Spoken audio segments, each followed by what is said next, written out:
Now, many of you here tonight will know that Cain and Abel and Hampstead Heath are Cockney rhyming slang. Cain and Abel means table, and Hampstead Heath means teeth. We are glad to welcome tonight a large group of Cockney worshippers to Evensong, and it is to them that I wish to address my sermon. I want to tell you a story. A long time ago, in the days of the Israelites, there lived a poor man. He had no trouble and strife. She had run off with a tea leaf some years before, and he now lived with his eldest bricks and mortar, Mary. And being very short of bees and honey, unable to pay the burden on Trent, he was tempted to go forth into the Bristol city and see what he could half-inch. He would say to Mary, his bricks and mortar, "I will take a ball of chalk into the town and buy some tobacco for my cherry ripe." And he would put on his almond rocks and his dicky dirt and his round the houses and set off down the Frog and Toad until he reached the outskirts of the Bristol. And people would stare at him, for his dicky dirt was torn. His howdy-doos were full of holes. And his coat was very Westminster Abbey. He was also somewhat unclean, being too poor to purchase any Cape of Good Hope. His bushel and peck was extremely 230.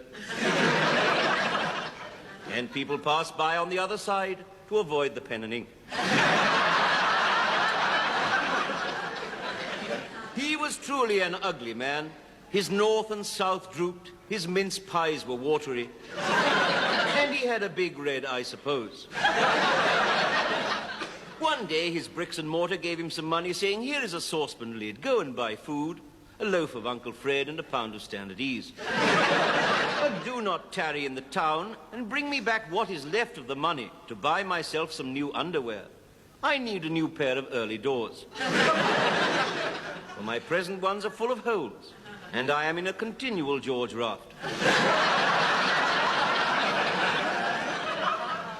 But instead of returning with the bees and honey for his bricks and mortar's early doors, he made his way to the rub-a-dub for a tumble down the sink and indulged himself freely on the bottle.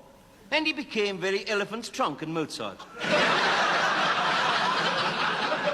And when the landlord of the rub-a-dub called Birdlime, the man set off back towards his cat and mouse, reeling about all over the Frog and Toad and drunkenly humming a stewed prune. And it came to Khyber Pass that as he staggered along, he saw on the pavement a small brown Richard III.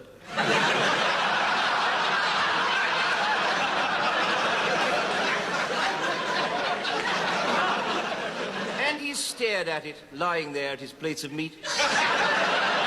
And he said, "Oh, small brown Richard III, how lucky I did not step on you." And he picked it up, and he put it on top of a wall where no one could step on it. And a rich 4x2-ish merchant, who witnessed the deed, put his hand into his skyrocket and took out a Lady Godiva and handed it to the man, saying, "I saw you pick up that Richard III and remove it from the pavement, and that was a kindly act. Take this Lady Godiva for your froth and bubble." And the man took it and went on his way, and the Richard III flew back to its nest.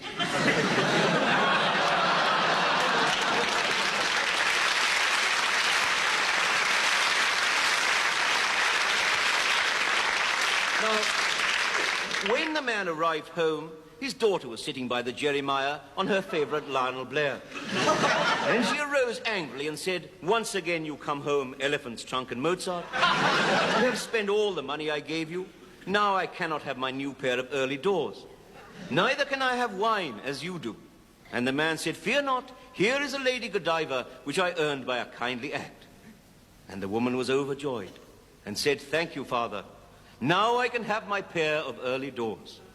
Verily, that kindly act has ensured that I have more than enough to cover my bottle and glass."